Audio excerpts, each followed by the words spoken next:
I don't ever find myself going so personal in my stand. Like I try to get close and I try to make it feel like it is authentic to me and experiences that I've had. But I think that for me, the way of like balancing, your mental well-being and all of that is just to be realistic of like, I think that the best case scenario for, this joke or this story or this character or whatever it is that like, this is someone or something where I can sort of explore something that is relevant to me or explore an issue that matters to me.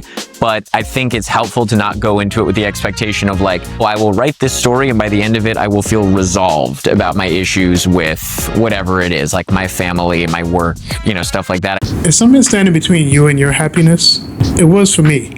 I had to face my depression and the constant negative self-talk. Therapy helped me realize I deserve to be happy. That's why this podcast is called I Choose Health, because I made the choice to heal and I want to share that with you. As a gift to you, we've partnered with BetterHelp as our sponsor to help you start your own healing journey. We all face moments when life feels overwhelming, whether it's stress, anxiety, or just feeling stuck. Talking to someone can make a real difference. And that's where our sponsor BetterHelp comes in. BetterHelp offers professional online therapy that's convenient, affordable, and entirely on your schedule. You can connect with a licensed therapist by video, phone, or even chat, whatever works best for you. Let our sponsor BetterHelp support you on your journey to better mental health. You can get 10% off your first month by going to betterhelp.com/iChooseHealth. That's betterhelp.com/iChooseHealth for 10% off your first month. Take the first step toward feeling better today. As a teenager, I decided to live better, so I gave up the meat, eggs, and cheddar. At 20 and 30, I wanted more, so I strengthened my mind and my core. Living a life that is healthier and wealthier because I choose health. All right, guys, welcome back to the I Choose Health podcast and the High Chi Fitness Podcast. Andre. That's your camera. Oh, wait, that one? Yeah. Oh, okay. What am I looking at? So just look straight there. Okay, gotcha. And this is Jacob's You camera. didn't tell me. All right, guys, welcome back to the I Choose Health podcast and the High Chi Fitness Podcast. So, guys, well, first things first, the cat is out of the bag. For the audience that have been noticing something that's a little different, back on September 10th, which is my birthday, chipped my tooth in the dumbest way possible. I mean, you guys want to hear the story? How'd you chip your tooth, Steph? So I was home that day with my daughter. Didn't get a chance to work out. Family gets home, so I'm like, all right, let me go work out. Let me see if I can get a couple push-ups in. Mind you, this is when I'm like, locking the house up, turn the lights off. So turn the lights off, get the idea to do push-ups with lights off. Mm-hmm. So go to do the push-ups. I don't see the chair. Hit my face really hard on the top of the chair. And I'm like, yo, did this chip my tooth? Right? Looked, I'm like, oh, this cannot be serious. This cannot be happening right now. So yeah, so that's exactly what happens. So if you guys see me like putting a lot of like B-roll on top of stuff, so I've been trying to hide it too.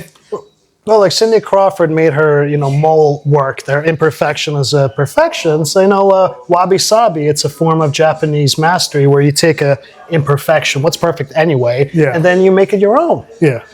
Boss level. It looks good on you. No. Well, I'm going to get it fixed. So I'm speaking to insurance about like getting that done. Yeah. So that's exactly what I'm going to do. So I don't look, crazy on the camera, but it is what it is. But guys, man, I'm so glad to be back here just recording this episode today. We got a good one. We have, my former client, Jacob Kaplan, here with us today. Jacob, thank you so much for being here. You guys may be wondering, what does comedy and fitness have to do with anything? Mm-hmm. But we've had a couple comedians on the show already as well. And when I was talking to Jacob a couple months ago when we were first training, he was talking about comedians. He's like, we're not like the most like quote unquote health conscious or fitness bunch. Like it's not a thing we're thinking about. And so when I started working with Jacob, he definitely wanted to work on just being better in terms of his fitness, getting stronger. So that was definitely a fun time just working with him as well. And I just Jake, I don't know if you want to give the audience just a little bit of background yourself, kind of like where you grew up. Yeah. Sure. Do you want me to speak into the camera? Okay. So yeah, I'm from Washington, D.C. originally and grew up in that area, and then moved up to New York around college and have been here for about almost a decade now. But my whole life have been very arts and comedy oriented. Did a lot of theater growing up, and that sort of then became doing stuff into like improv and stand-up and all stuff that I still do today.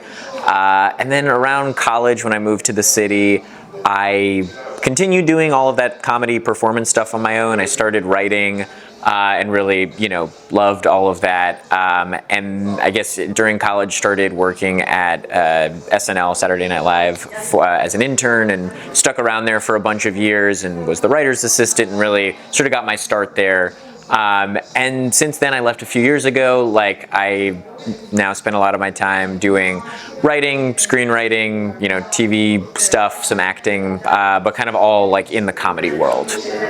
Jacob, I want to know, because I was looking at your website, I was looking at the tagline, and you mentioned comedian, writer, and then one of the interesting things in your tagline was child of divorce. And I've never seen that before on the tagline of a comedian.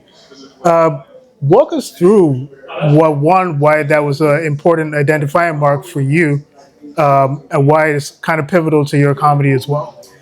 It's a great question. I mean, the specific that thing on the website of when it says, writer, comedian, child of divorce, it itself is sort of, a joke a little bit on the way that when people make their websites, and when I was making my website, I think it was 5 years ago at this point, you look at what other people write on their websites, and it's very much it'll be writer, actor, writer, actor, comedian, or writer, producer, director, whatever it is. So, I thought it would just be funny if the third one is not related to the other two. And some other comics do that. Honestly, now itself is a trope on people's website that you're writer, actor, pizza lover, or something like that. But when I did it, I mean, it both was a joke, but I also do, not that I was thinking about it so consciously when I wrote that, but I think that is sort of a big element of a lot of the comedy that I do and have done.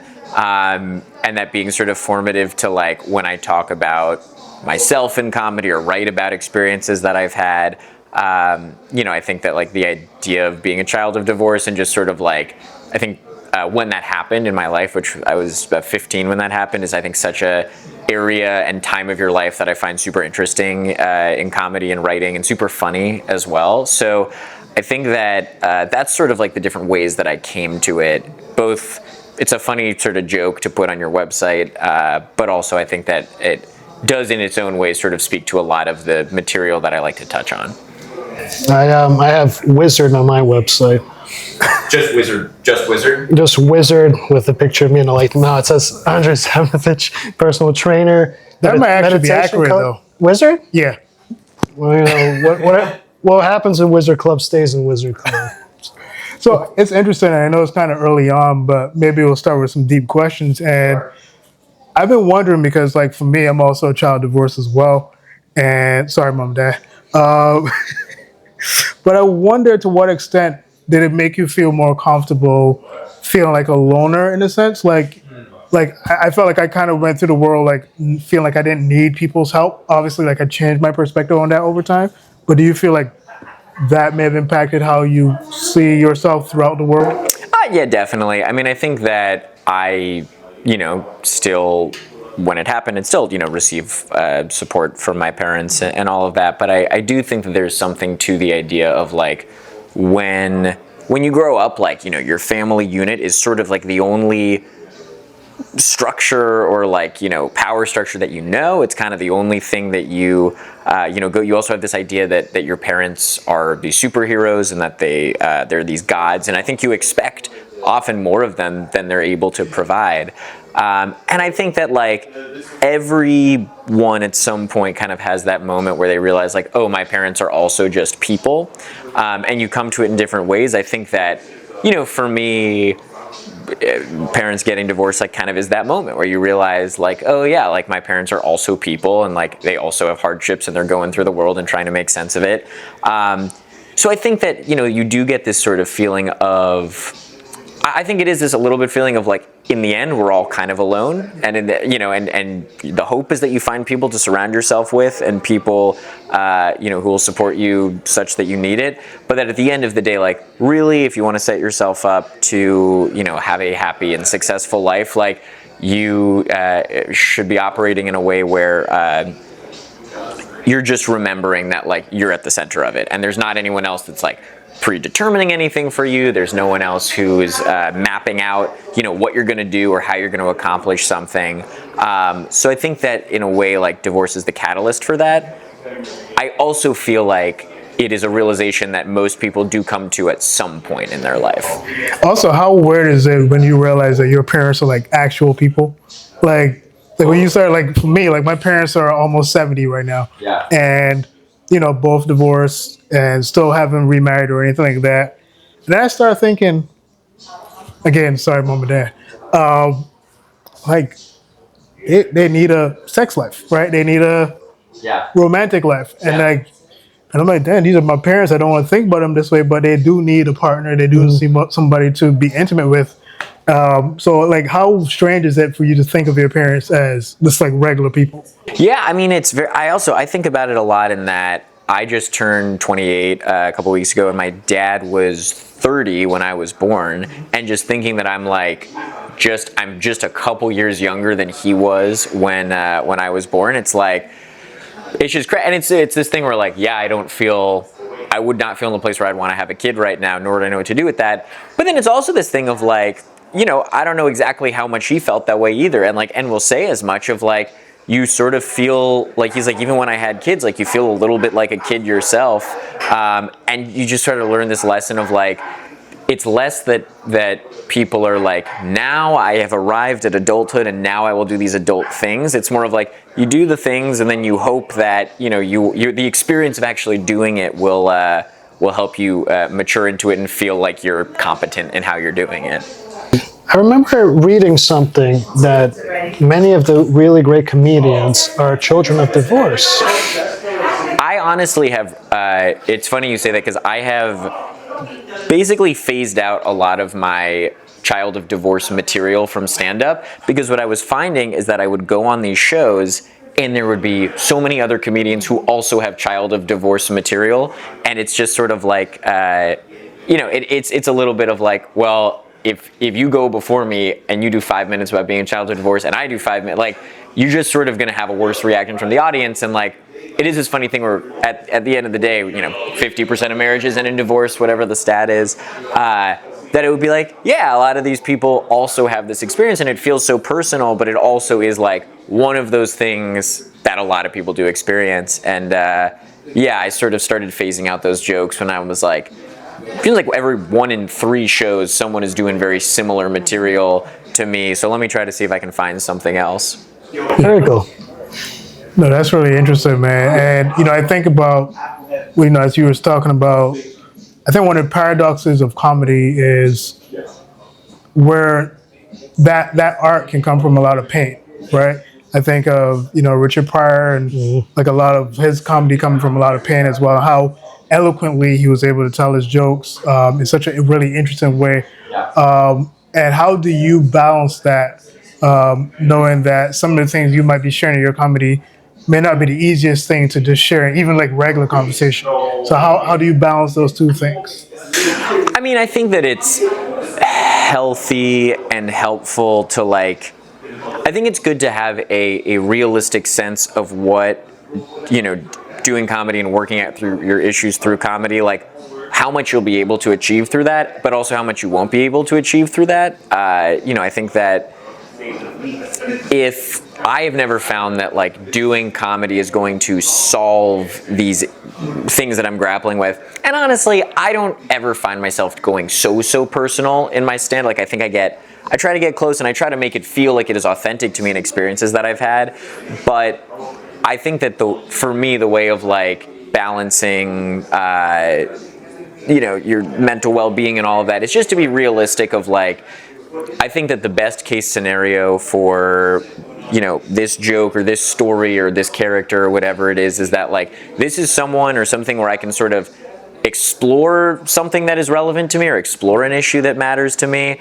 But I think it's helpful to not go into it with the expectation of like, oh, I will write this story and by the end of it, I will feel resolved about my issues with whatever it is, like my family, my work, you know, stuff like that. I think that a lot of this stuff, whether it's comedy, stand-up, you know, screenwriting, whatever, it's a helpful way to sort of like work out ideas, and especially in screenwriting and like in a fictional world, and sort of test out like, oh, what if a hypothetical version of me said this thing to a hypothetical version of like this friend of mine, and like how would that conversation play out? So that's how I think I find it most helpful.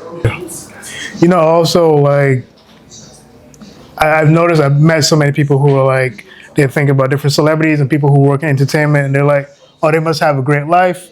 And they don't take for account like what led them to that life where they are in entertainment. Like there were just so many things that occurred, so much painful things that occurred. Sure. And as I don't know, have you ever had the experience where some people say to you like, oh, you must have a great life, like things must be great. Transmutation of trauma, taking trauma and transmuting it to art. It's a funny thing. So my dad is remarried and has two kids who are younger, and they're like 10 and 9.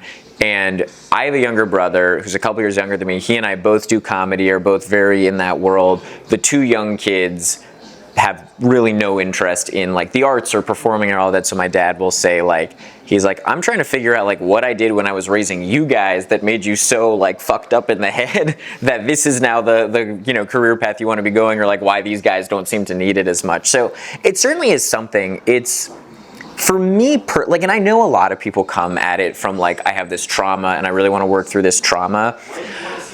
It has never felt like that for me so much. Like I try to think about like, well, what is it that I like so much about doing it? And I've always, you know, liked doing comedy. And I think that for me, I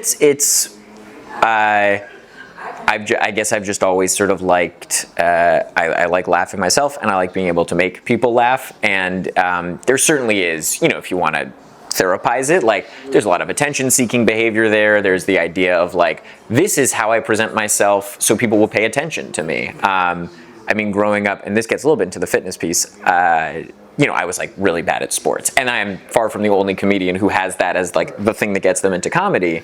And I think that like, I think especially as a guy, when you're growing up, if you're not good at sports and you're not interested in playing sports, like there's not many other avenues to get people's attention and to get people to want to like be around you. So I sort of found at a young age that like, oh, well, like, I guess I can sort of get people to like want to, you know, get people to like me and get people to want to spend time with me by doing like things that they find funny, like whatever that is in a 6, 7, 8-year-old sense.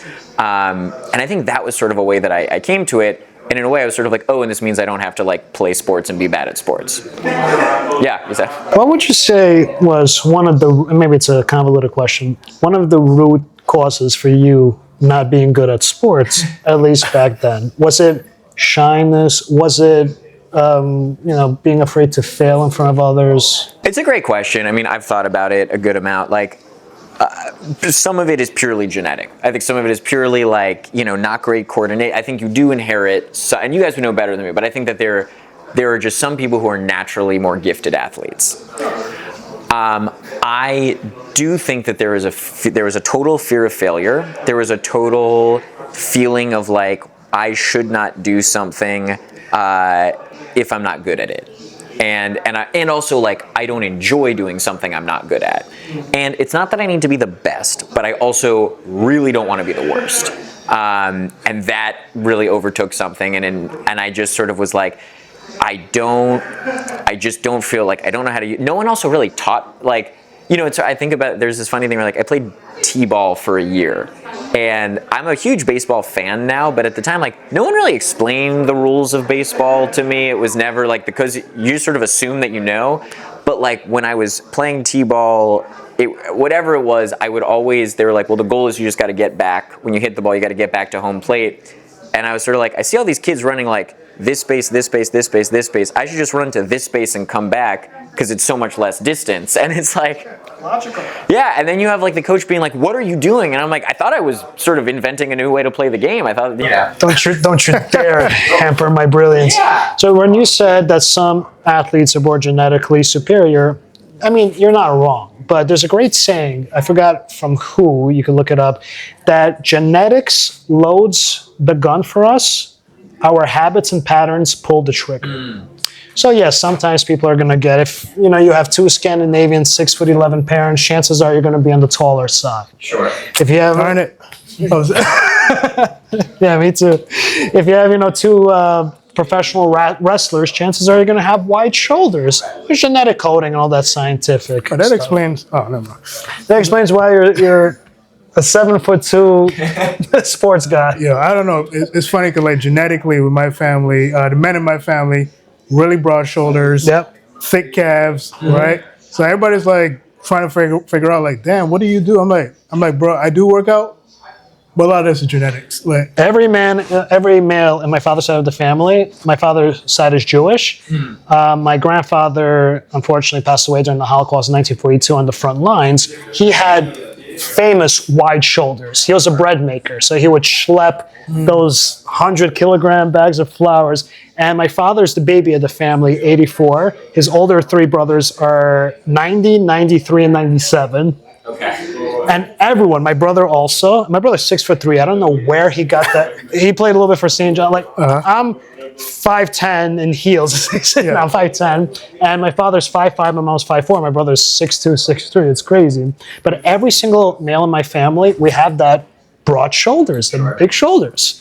And to the Jewish piece, like, yeah, I'm Jewish, and it is very much, it's a huge, cultural stereotype of like. That's the reason why we're not good at sports. No, exactly. Yeah, Jews are not good at sports. That is like, and I will say when I went to Jewish summer camp, one of my best friends from Jewish summer camp is a 6'7" NFL offensive lineman. So it exists. It exists. It does exist. But yeah, it's, and I think sort of to that. I think that like being, in terms of other reasons why like I didn't continue to pursue sports, like I think that in like Jewish upbringing or just like culturally, being good at sports is not really something that is valued as much as like honestly, comedy is super valued, and like, and just school and studying and all that kind of. So it never really felt like. It never felt like something that I was pressed to get better at. So I think if you combine that with also not being naturally that good to start out, like it just never was where I gravitated towards. Plus, I would say the schools that I went to growing up. My mom is an educator. She she was my middle school principal, but she was a middle school principal for a ton of years. But the schools that she would work at. Both my elementary, middle, and high school, which were different schools, but were all these very, very progressive, very like liberal, hippy dippy, like you call your teachers by their first names, and there's no football team, but we do like the school musical is the big event of the year. So I also very much was going, I think maybe if I went to some huge school in like the middle of the country or wherever in the country, there probably would have been more of a push to like try a little harder in sports. But I also sort of had this upbringing where it was like, again, like being good at sports, like it's great if you are, but that's not what we're going to make everyone kind of do. So I want to shift gears a little bit. And I know you're working in a profession where like what you do, like honesty is your currency, right? And so I noticed that of recent, let's reference the Will Smith slapping Chris Rock thing. Mm-hmm. Oh, wow. Wow. Will Smith just smacked the shit out of me. Wow, dude. Yes. It was a G.I. Jane jump. Keep my wife's name out your fucking mouth. I'm going to, okay? Like, how do you balance that in terms of maintaining your art and staying honest with it, and then also one, not being afraid to offend, right? Is it difficult to approach society and comedy right now where it seems like everybody's a little bit more sensitive, right? Like, how do you deal with it? I mean, I think intention matters, and I think it comes down a little bit to, for me at least, like, and again, like, I don't think that the comedy that I do, it doesn't tend to be so edgy like that, I think there's tons of edgy stuff that I find hilarious. It's never just been so much of, like, what I have, found the most enjoyable to do. So I don't run into it so much, but I will say that, like, I do probably the most viewed stuff I do are these, online comedy videos where I play a bunch of different characters, and I've been doing that for a few years. And I think that the thing that I've learned from that, and none of them are like particularly edgy, and they don't really ruffle feathers, but sometimes you have people who take the character the wrong way, or they have, just different readings on like what the intent was or whatever it is. And like, I think that I have had to teach myself to sort of let go of, yes, I created this character or this idea or whatever, but so much of any type of like art, comedy is like, in a way, the audience is king. And like the audience, their perception is their perception of it, and you can't control sort of what someone's reaction is going to be to something. So the best thing that you can do is just set yourself up by making your intentions clear. And I think if you do that, I guess if your intentions are pure and not like, I guess, whatever you want to call it, like violent or hateful or something like that, I think that the grand majority of people will understand that, like, you're probably on the right side of what you are saying, and then the people who don't, it's a little out of your control. I think one of my favorite comedy clips from you is where you were talking about going to private school. Oh, sure. And, yeah. And like you were like, you had to be rich, or like you had to be right. Well, that's it was very, very progressive, very school. They didn't, very liberal. They didn't care if you were gay or your gender. You could be anything. The only thing you couldn't be was poor. Oh, I know, but that's hilarious. But it's hilarious, and then it's like honest at the same time, right? Yeah, and I think, and at least, and remembering that clip, like, pulls back the curtain a little bit on like just the larger, I think, thoughts that people have just about like conversations about like privilege and wealth and all that, sort of stuff, and just the issues that sort of apply to bubble within a bubble of people. I want to pick your mind a little bit. When you get on stage, you do comedy. In my crisscrossing of the comedy world, which is the same with everything, any form of mastery, being natural is such a asset when you go out there. But there's also, the prep involved in it. When you go on stage and you're about to do your show, would you say you're a little bit more on the let it flow kind of vibe, or I'm going to be so meticulous and scrutinize every single aspect of my nuances to get together somewhere in between that really allows you to be successful out there on stage? Because I'm always curious, speaking with other masters of their crafts, it's something that I could then amalgamate and incorporate into my own training and my own art. It's a great question. I think a lot people just have totally different approaches to it. I think that there's comedians who are super lax and loose, and it's a little different every time. There's people who are so memorized that they appear very lax and loose, and like, they don't. And I think that it's all over the place. Like, I definitely think I lean more towards the like, let me really make sure I get the words right. Like, I think when I'm first trying out a joke, I'm a little bit more loose with it, and I think the joke's a little worse for that reason, because you're trying to find out like just the right rhythm to it. I think that the sweet spot for me is when you have done something enough times, and like, I have material now that I've been doing for years, so you're sort of just like you're so on autopilot is a little negative, but like you're a little on autopilot for it, in that you can just sort of deliver it and you can really respond to the audience, which is, I think, sort of the most important part, and generally know kind of like what the audience reaction is going to be, when they're going to laugh, where they're going to laugh. But making it feel natural has always been a difficult part for me. I saw this show recently called, there's this comedian Josh Sharp, very funny, and he has a show called Tada, and basically it's a solo show, it's a one-man show, but part of it is that there's like 2,000 slides. Like, he has a slideshow throughout, and it's an hour show, and he has 2,000 slides, and that he clicks through himself. And part of the idea of it, slides. I was literally picturing I swear to God, I was literally picturing, and I'm like, that sounds whimsical. Like it's a playground, yeah. That sounds wonderful. The slides are cool no, too. that would be fun yeah, too. those kind of slides are but cool no, it's too. a slideshow with like just little, but it's like, so it's like he goes through one slide every couple seconds, and part of it, and he explains at the beginning of why he did it, is he's basically saying like comedians really give away this illusion that everything they're doing is so natural and so like as if it's coming off the top of their head, but there is so much work that goes into it. And with these slides, I want to like sort of show you guys behind the scenes like how much work is going into this very seemingly natural thing that I'm doing. And I thought that was just a very cool representation of that. Cool. Well, what's his name again? Josh Sharp. Josh Sharp. SHARP? Yeah. I'm gonna look him up. Yeah. I want to, because you've worked for an amazing comedy machine in SNL. Yeah. Right? And I noticed that with them, a lot of it is, writers as well, but some of it is improv, right? Some people are coming up with things on the fly. How have you personally seen like your writing and how it impacts, the talent on SNL, right? When they're performing and when they're saying what they have to, like, how freeing is just operating in that space, just being able to come up with whatever you want to come out, like just express what you want to express. I mean, I would say, when I was there and most involved on the writing side was when I was the writer's assistant, and what that job entailed was basically receiving the bulk of the number of sketches that are submitted in a given week. And that's probably like 40 to 45 sketches a week. And those get submitted earlier on, and then they do a read through, and then they whittle it down to probably like 12-ish sketches that they'll do for the show. But what you see, before I was working on that side of things, what you're seeing is the final product, and what you're seeing is the live show.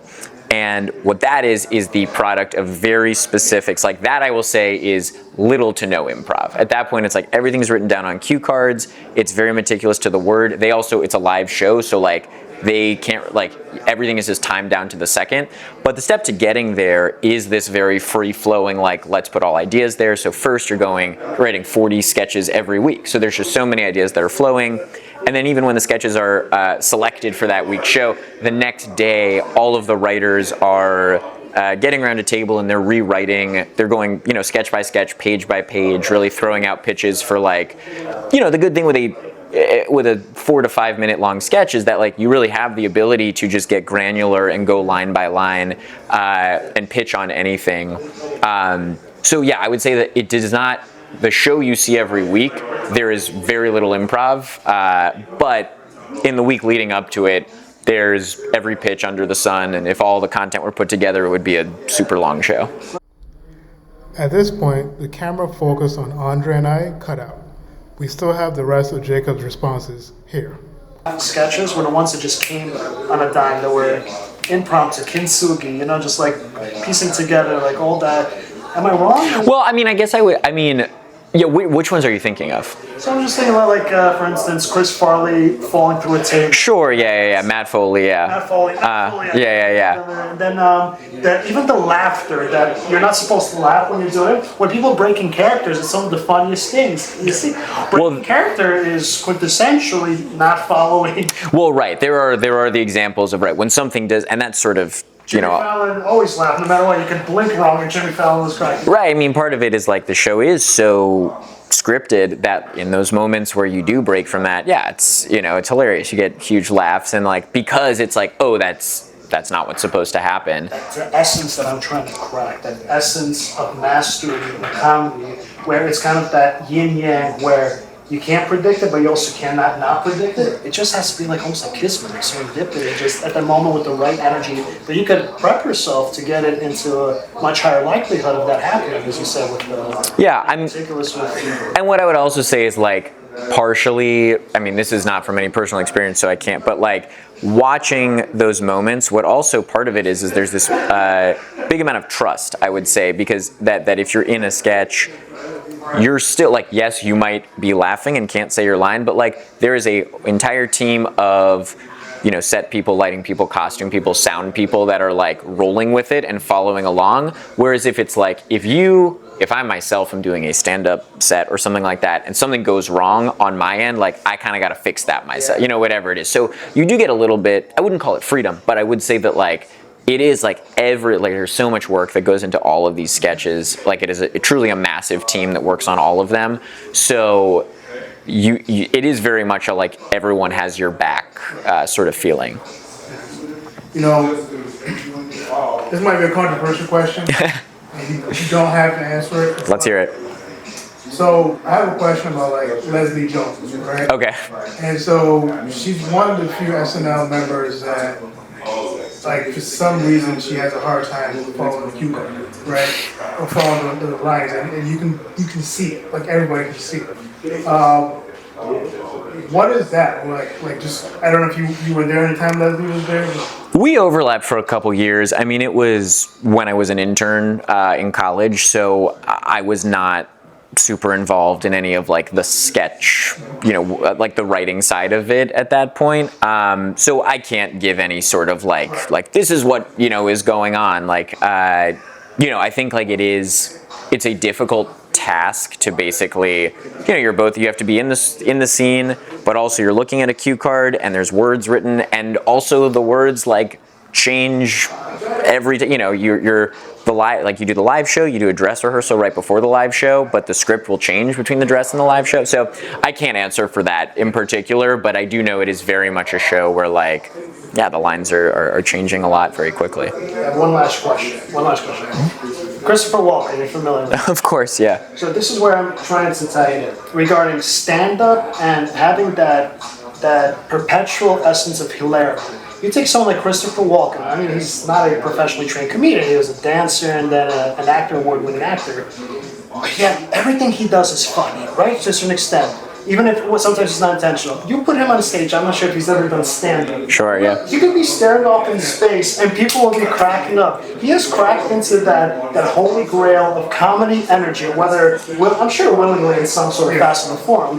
Like the sketch on the SNL with the googly eyes and the cactuses, all he is putting, look, I put googly eyed on the cactus. It's the funniest thing. So I wish he did a stand-up comedy show. So someone like me with my neurodivergent head, I try to, the reason I'm asking these questions, I'm trying to extrapolate as much brilliance, as much sagacity, wisdom from you that I could just by piecing together certain patterns and cycles. But would you agree, like if Christopher Walken went on stage and like did some sort of like mundane thing, the more mundane the better, pretty much almost everyone would be cracking up just from idiosyncrasies on his Walken show. Yeah, and I think that also, yes to all of that, and then also in a way, there's a persona to him, and there's a certain type of character to him where it's like, what situations to put that guy in that are going to be the funniest situations, because he has such like a clear point of view in like his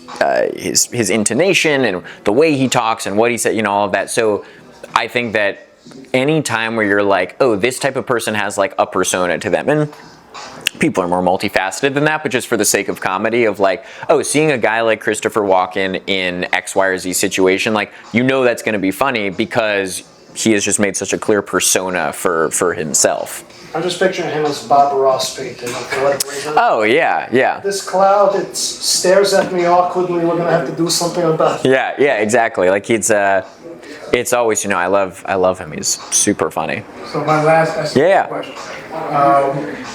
One, what was your favorite, skit or time on SNL, like while you were on SNL? And then, like, what's your favorite SNL skit, period?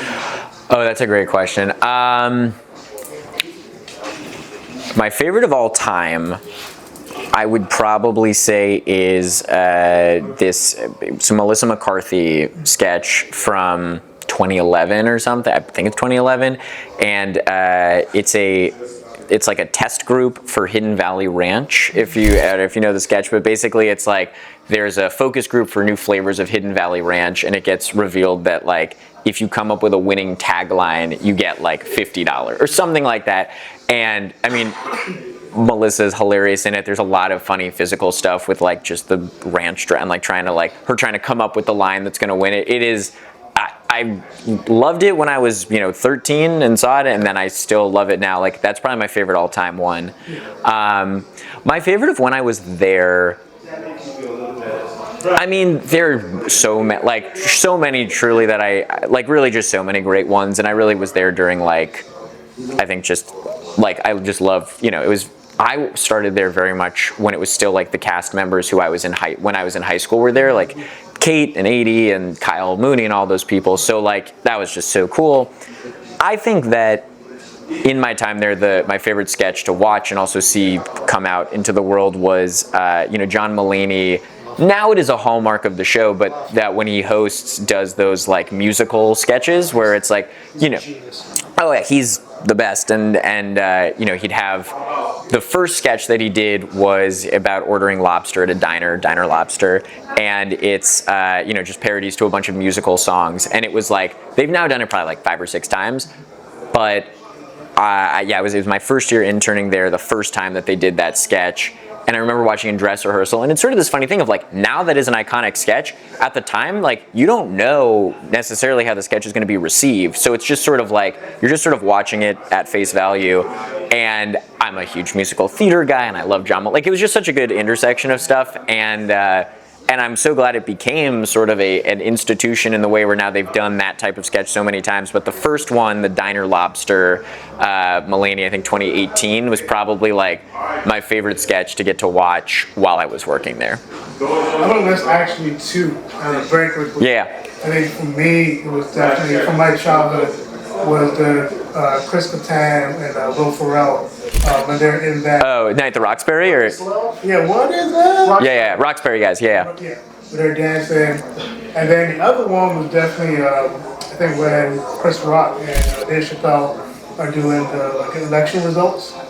Oh, that's an all-timer. Yeah, that is a really. They're looking at election results and they're like, during the Bush administration? No, through Trump. So yeah, you have to see it. You sent it to me. It's, I mean, and if you look back, because I've rewatched that sketch a bunch, like, if you look back, it has so many views. That video is like, because it was the first, I mean, because it also just reminds you back to the like very, you know, urban liberal, like, surprise when Trump won, and just bringing back to like that state of mind that people were in. And like, it was a couple days after the election, and they were just so, it was just such a like, very timely. And like for me, it was kind of like, well, I guess actually SNL the week before that had a really great Black Jeopardy sketch where Tom Hanks was the host, and that also is a very poignant one of like, it's basically like Tom Hanks is wearing a MAGA hat, and it's, you know, Black Jeopardy. It's like all black contestants and him, and they think he's gonna fail, but they actually realize that like he understands black people better than like, you know, and like, you know, but just sort of that idea of like, you know, divided America. I thought that's a great sketch. Well, Jacob, we're coming to the close. I know we're close to time. And because this is the I Choose Health podcast, I want to know what choosing health means to you. I think that for me, I guess choosing health is about making good choices, and I think about like, I guess I say this thing about, or like setting myself up for wins. And I try not to make that too literal of like, I'm gonna get this job, or like, I'm gonna have this video go viral. But basically like, you know, trying to organize my time and treat people in a certain way and treat myself in a way that basically would set it up so that like, such that when things align and like, you know, the work that I'm doing, you know, pans out, that like I can accumulate some wins based on my good behavior, and specifically trying to push any like self-destructive behavior away. I think that when, especially like now, I don't like going to an office. I sort of, I guess, work for myself. And I think it's very easy to fall into some self-destructive behavior of like, I have this huge writing task that I have to do. It's going to be easier if I just sort of like fuck around for an hour and just like am on the internet. So I think anytime like trying to make those active choices to do something that in the moment might feel like, oh, it's great, I got all the time in the world, I can procrastinate on this, like trying to think of, when I've turned this thing in, whatever it is, how am I going to feel the best about myself, and how am I going to feel the most healthy about my choices? Like that's for me, I guess, sort of what choosing health would be. Guys, welcome back to week 28 of 52 Choices. This week's practice is simple but powerful. Each night, write down 3 things you're thankful for. It could be a good meal, a kind word, or just a moment of peace. Don't overthink it. Gratitude isn't about perfection, it's about attention. Here's the science. According to a 2005 study by psychologist Robert Emmons, people who kept weekly gratitude journals reported fewer physical symptoms, felt better about their lives, and were 25% happier compared to those who focused on hassles or neutral events. Other research from UC Davis and the University of Miami found that daily gratitude practices can improve sleep, reduce depression, and even lower blood pressure. Gratitude literally rewires your brain, activating the hypothalamus and boosting dopamine, the feel-good chemical. So tonight, take 2 minutes, write down 3 things, big or small, that you're thankful for. Do it every night this week. You'll start to notice that the more you look for the good, the more it grows.